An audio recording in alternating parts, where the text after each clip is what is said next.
So you have honor. Wow, you're honorable. Yeah, I don't think I ever said that. I'm sure most of you are familiar with the Noble 52. For those that aren't, let me enlighten you. The Noble 52 is the most exclusive magic club in the world. It's the world's most exclusive magic club. Ooh. Only 52 of the world's greatest magicians are ever invited to join. Some claim the Noble 52 dates all the way back to King Arthur and the Knights of the Round Table. In the 13th century, there is mention of the Order of the 52. 52 of the greatest knights made up the highest order of the Knights Templar. One thing we know for sure is that it was around in 1832.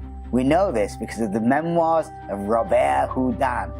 Jean-Robert Eugene Houdin, who Houdini named himself after, is like the father of modern magic. He specifically references the Noble 52, telling us that in 1832 he was the president.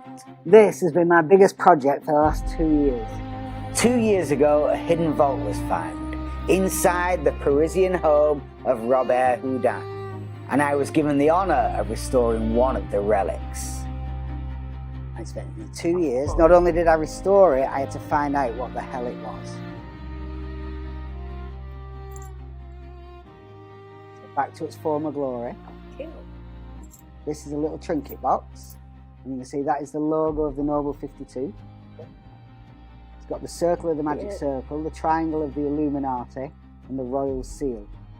Inside here, hold out your hand for me, there are 5 golden coins. Cool. Each one has a little symbol on it. Now, we didn't know what these were until I did some more research about the Noble 52, and I found that these were the noble virtues. These were the 5 symbols that represent the noble virtues that you have to become a noble knight. So, we've got strength to break through from chains, rings of loyalty, the wise owl, the courageous valor of the lion, and the honor of the sword. Okay? So you mix those up, and then just pop any one of them face down into the trinket box. Mix the rest of them up, and put another one in. Mix them up. I don't want to look at what you're doing, so mix them up, put them in, mix them up, put them in, yeah, until you've done all of them, and then close up the box. Now in here, we have the little lance. This isn't the original. The only thing that's left of the original is the handle, the cord, and the sword. I've had to restore myself, but you can see there's a hole in the top, and if you look through, you can see the hole goes all the way through, and if you look through, you can see it there. But if I put this in, that will skewer all of those coins and fix them onto the cord. We'll come back to that in just a second. Because here, we have the noble virtues. These aren't from 1832. These I got printed a couple of weeks ago. My master printer, but they are pretty nice, and they show the 5 symbols. We've got loyalty, strength, valor, honor, and wisdom. Okay? So we'll mix these up, and then I'll start dealing them, and anytime you want, you just say stop, whenever feels right. Stop. That one? Take a look at it. You know what the word is? You know what the symbol is? Yep. Perfect. Then hold out your hands like this.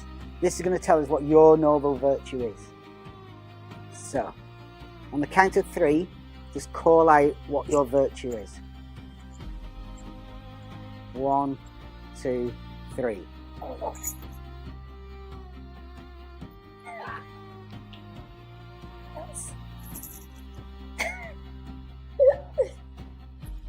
How'd you get?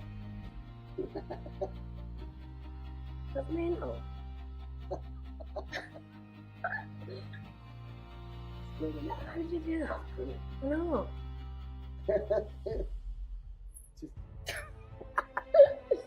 Yeah. Myself and Mark Bennett are incredibly proud to present to you the Noble Virtues.